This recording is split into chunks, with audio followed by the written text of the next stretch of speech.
Agora nós vamos para Fortaleza. Nós vamos conversar com o doutor Átila Amaral. O atual governo está chegando aí a 40 dias. Eu me lembro que quando o atual presidente ainda era candidato para o primeiro mandato, já falava em reforma tributária, mas naquela época ele dizia que tinha 300 picaretas dentro da Câmara que não deixavam as reformas avançarem. O senhor acredita que agora pode sair essa reforma?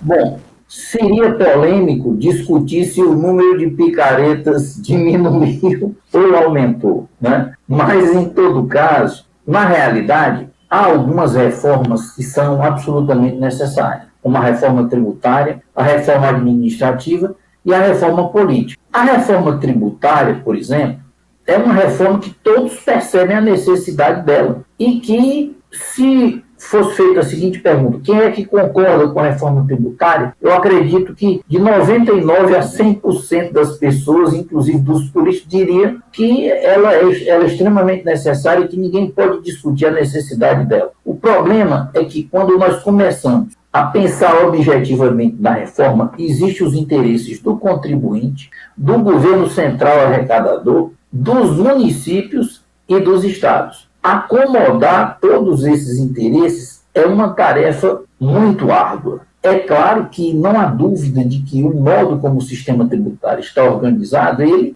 desincentiva a produção e ele cria um tipo de concentração de dinheiro que dificulta o funcionamento normal dos entes federados. Na realidade, a nossa Constituição, ela consagrou alguns mecanismos de, vamos dizer assim, de distribuição do dinheiro.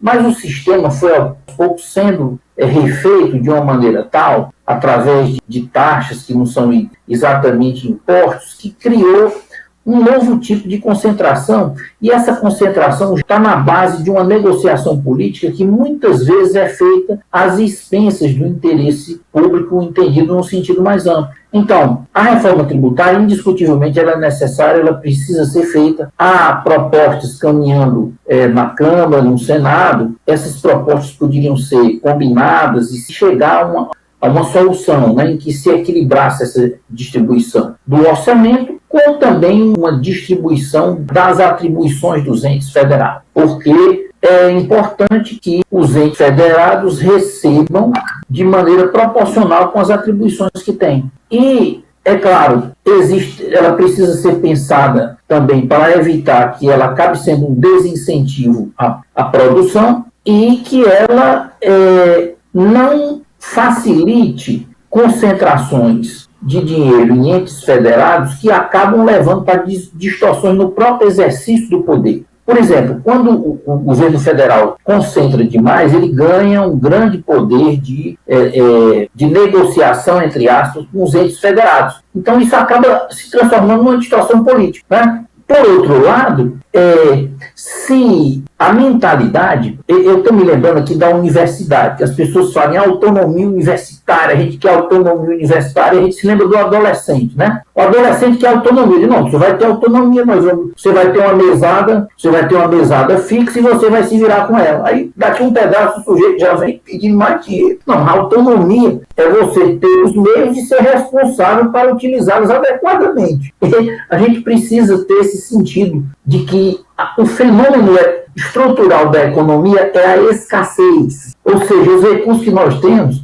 eles são pequenos diante de tudo aquilo que nós podemos necessitar num sentido mais objetivo ou necessitar porque nós queremos fazer. Então, nós temos que... Existe a economia exatamente para racionalizar os recursos. Eu me preocupo porque eu estou achando esse governo, teve essas referências aí do programa Ortega, aquela situação lá da Nicarágua. Eu estou achando esse governo muito preocupado com atos antidemocráticos, questionamento ao governo, e não estou sentindo a mesma preocupação com as reformas que são vitais para a nossa economia, para a gestão pública, entendeu? Isso para mim é uma preocupação. Eu não sou um simpatizante do governo, mas também, a princípio, eu não vou torcer para que o governo cometa o maior desastre do mundo, porque nós vamos sofrer as consequências dele. Mas de qualquer modo, se me afigura estranho o fato de que se gasta uma energia gigantesca, né, para processar pessoas que estavam. Por exemplo, estão tratando,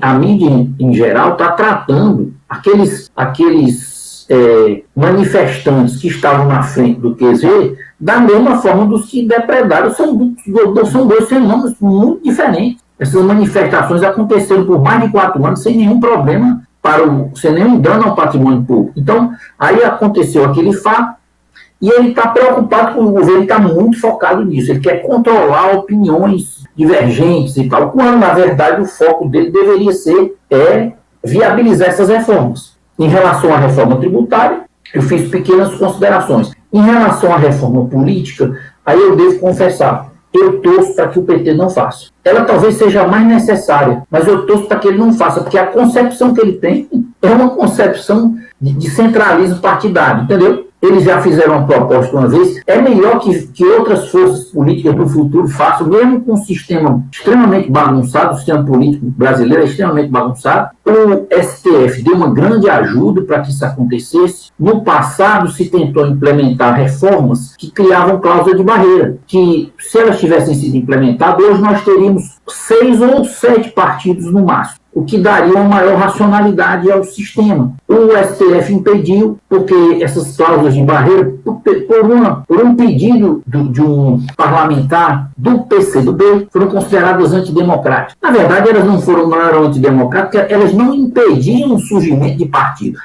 Nos Estados Unidos, às vezes as pessoas erroneamente dizem, não, lá só tem 2 partidos. Não, os Estados Unidos têm uma grande quantidade de partidos. Agora, só 2 têm acesso aos meios. Por exemplo, o fato de que o partido não teria acesso, por exemplo, a tempo na televisão, a fundo partidário, isso não quer dizer que o partido não poderia existir. Quando ele ganhasse densidade e tivesse uma representação social mais consistente, mais considerável, ele passaria a fazer parte, ter acesso a esses fundos, entendeu? Mas isso foi um desfavor, no meu entendimento, do STF. Que ele acolheu tudo bem. Ele acolheu essa ideia de que seria antidemocrático, que impediria o surgimento de novos partidos. Nesse campo aí, eu devo confessar, é extremamente necessário, mas eu estou rezando para que não façam agora, porque a proposta que o PT andou fazendo é uma proposta que você vota e já escolhe uma lista naquele sentido bem fechado, uma lista já muito fechada, que é um estilo mais centralista, né? Um estilo mais próximo dos partidos de esquerda mais autoritários. Já a reforma administrativa é muito polêmica, né? Porque mexe na situação não dos funcionários que já estão no setor público, mas do futuro. Mas mesmo assim tem uma resistência muito grande, sobretudo o funcionalismo tem uma grande força no Brasil, em especial na região Nordeste, que o setor privado é muito acanhado, então o setor público tem uma força muito grande. A capacidade dos governos de influenciar, e eu não estou falando necessariamente de uma forma pejorativa, mas de influenciar o eleitorado é muito grande, porque muitas cidades, se você pega esses estados nossos aqui, tipo Ceará, Ceará tem 184 cidades, talvez ele tenha umas 8 cidades, assim, que, no máximo 10, né, que tem uma pujança econômica. De certa maneira, essas 10 cidades têm que puxar as outras. Claro, são nossos irmãos e é necessário que o Estado tenha iniciativas que promovam, né, o bem-estar das pessoas que lá existem, mas tem que ser feito de uma forma inteligente, de modo a fomentar soluções que sejam sustentáveis. Porque se o Estado começa a criar penduricado para sustentar todo mundo, o que acontece lá na frente é que ele vai quebrar. E quando ele quebra, todo mundo se prejudica, né? Por exemplo, esses fenômenos de gastança que a gente vê o governo federal fazendo, dá a ideia que nós estamos riquíssimos, né? Está cheio de dinheiro. Nós estamos num processo de endividamento, que lá na frente vai ter consequências. E geralmente a consequência principal é a inflação. E aí, quando ela ultrapassa certos limites, aí não adianta. Quem ganha menos de 5 mil não tem minimamente como escapar. Aí tudo isso de Auxílio Brasil, de Bolsa Família, num contexto inflacionário pesado, nós tivemos, no meu entendimento, o governo Bolsonaro, a condução econômica do Paulo Guedes surpreendeu o mundo todo. Nós crescemos no ano passado mais do que a China, mais do que a média da comunidade econômica europeia e do que os Estados Unidos. O desemprego era ruim, 8,1, mas a Dilma deixou 14. A inflação está em padrões razoáveis e começamos a ter o saldo na balança comercial, superávit primário, quer dizer, uma situação razoável. Então, o governo atual pegou uma situação maravilhosa, não pegou. Seria falso dizer que a situação é boa, porque 8,1 é muito desemprego. Desemprego bom não existe, mas assim, uma taxa ideal seria uns 4,5%, 5% no máximo. Mas isso aí não é novo, depende de condições gerais da economia. O primeiro governo Lula, que é o que encanta as pessoas, ainda aqui no Nordeste, ele viveu num momento de boom da economia mundial, é diferente das commodities brasileiras. É outro momento, a gente tem que pensar, as políticas não pode ser... Seria o seguinte, o sujeito ganhou herança, casou com uma viúva rica que ganhou herança, aí ele está rico. Só que ele tem que gerenciar isso aí, porque isso é uma herança. Vamos supor que ele tinha um orçamento, tinha um patrimônio, ele teve aí, ganhou 600 mil reais. Ele está com dinheiro para comprar, para consumir, mas isso aí ele tem que pensar a médio e longo prazo. Ele não pode achar que todo ano ele vai ganhar essa herança de novo. Então, essas reformas, elas precisam pensar em termos de médio e longo prazo, de sustentabilidade da sociedade, em todos os aspectos. No caso da reforma política, é uma reforma que reflita melhor as escolhas da sociedade. E, infelizmente, o atual governo ele está muito preocupado com essa questão antidemocrática, como se ele estivesse sob uma ameaça quase que física e direta, entendeu? O tempo todo. E está pouco, no meu entendimento, pouco focado nessas reformas, que são reformas que podem dar uma consistência à nossa economia e à nossa gestão pública. É isso que faz com que, entendeu? Digamos que eu chego numa cidade pequena aqui do Nordeste, são economias pequenas, você joga um certo dinheiro, muda tudo porque entrou esse dinheiro. Mas se não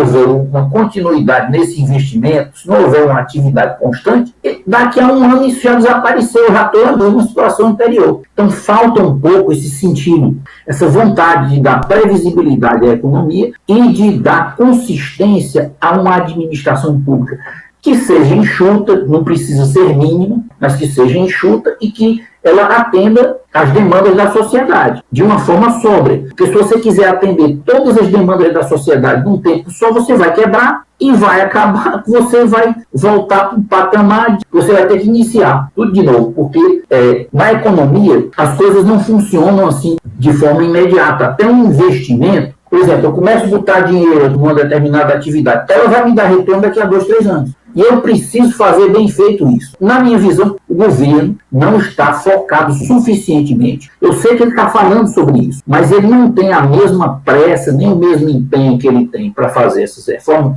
do que um empenho com essas questões de controle de opinião e tal, que são coisas que, no fundo, também não vão ajudar o governo. Uma linguagem mais moderada, uma postura diferente. Eu sei que é difícil exigir pela própria natureza. Pela própria natureza do PT é difícil você exigir esse bom senso. Mas isso geraria para ele mesmo uma situação muito melhor. Porque você está lidando com metade da população, no mínimo. Então, se você fomenta um contexto em que metade da população é você, na hora que você enfraquecer, você vai cair. Porque a outra metade vai lhe engolir. Ele está indo por esse caminho. Quando ele deveria realmente estar focado era nas reformas, porque essas reformas criam um contexto de econômico diferente, que gera investimento, que modifica a economia mesmo. Porque não basta ganhar eleitoralmente, né? O PT ganhou eleitoralmente, por exemplo, na Bahia, no Ceará, mas esses estados mudaram de forma significativa nos últimos 15 ou 16 anos. Não mudaram muito, né? Mudaram muito pouco. Não estou dizendo também que ninguém fez nada, fizeram alguma coisa, mas nada compatível com o tempo. Com 16 anos, dá para você fazer muito mais do que isso em termos de infraestrutura. É porque, geralmente, as questões de infraestrutura, como demanda longo prazo, o político quer o resultado, o dinheiro no bolso, porque você já vota em mim. É diferente, entendeu? Só que esse gasto imediato, ele impede que você crie uma situação econômica virtuosa, que gere uma economia que se sustente. Aí você aumenta o ciclo da dependência. A gente conversou já nos outros momentos. Eu diria assim, em geral, é isso aí. Como é que a sociedade, diante desse cenário, pode produzir alguma intervenção? Tem espaço, doutor Átila? Olha, os espaços são exíguos. Não há dúvida, os espaços são exíguos. Naquele avanço, naquela época do PT, se eu não me engano, foi exatamente na invasão, ou foi do Congresso, ou foi do próprio STF, 8 pessoas foram hospitalizadas. 8. Quer dizer, se isso fosse num período aqui do Bolsonaro e fosse associado a esses movimentos, isso seria uma tragédia. Agora, o que acontece é o seguinte, a grande parte da mídia nacional, o próprio STF e a esquerda se juntaram numa campanha muito forte contra o governo anterior. aliança entre aspas. O STF não é um ente, não deveria ser pelo menos um ente propriamente político. Quando essa aliança começar a rachar, eu acredito que esses espaços poderão vir a aparecer. Até lá, é importante valorizar os pequenos espaços de debate, de questionamento, embora sabendo que, no contexto atual, o discurso de oposição ao governo só ganhará força, no meu entendimento, com algum tipo de crise econômica se acentuando, porque realmente são pequenos os espaços midiáticos, mas nós devemos aproveitar esses espaços e exercer, né, uma crítica apontando as falhas do governo, porque é a função da crítica, né? E evitando e se opondo a esses arroubos autoritários que ainda não chegaram no nível, por exemplo, lá da Nicarágua, mas que, se não houver uma consciência difundida no contexto da população acerca dos riscos que todo esse tratamento que está sendo dado à questão lá dos manifestantes em Brasília, o modo como isso vem sendo tratado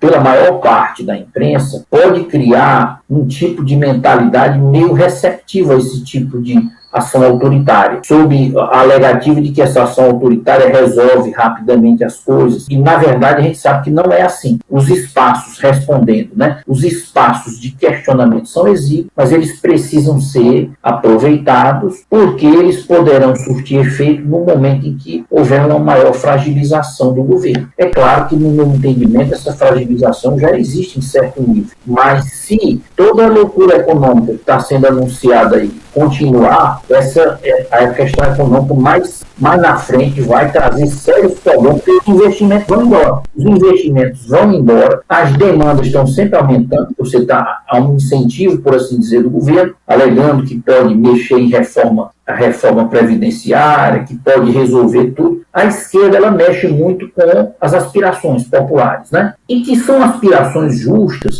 mas o atendimento dessas reivindicações, dessas aspirações, demanda estratégia e tempo. E a política, às vezes, trabalha com um tempo diferente da economia e dos outros aspectos da vida. De qualquer maneira, para resumir, vamos aproveitar os espaços de liberdade que nós temos, mesmo sabendo que nós não temos um espaço grande o suficiente para, nesse momento, representar um questionamento profundo aos que estão no poder. Muitíssimo obrigado pela oportunidade de falar com o povo de Picos e do Piauí, e que Deus nos proteja ao longo dessa semana, e se Deus quiser nós nos encontraremos na próxima quarta. Muitíssimo obrigado pela oportunidade.